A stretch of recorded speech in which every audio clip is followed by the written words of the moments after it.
Do you feel that Rahul Gandhi has it in him to be the Prime Minister of this country? Not at all. I mean, I'm sorry, I should not be making it personal, but the fact is, and what gives him the qualification to be leading this country from up front? He has no agenda. His only agenda is Modi bashing or some industrialist bashing or just finding fault with something. You have to spell out a vision for this country. You must stand for something what is good for India.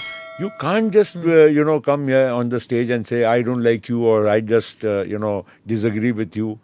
And all this kind of rubbish, which he talks about,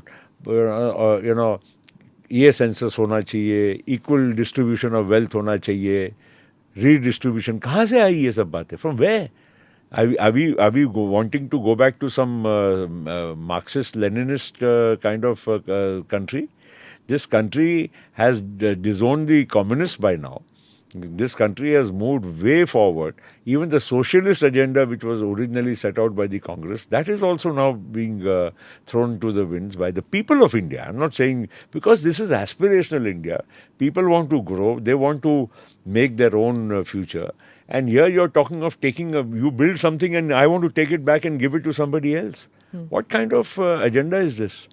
Yeah, and you see, he's a man without a mission. He's just going around trying to lambast Modi.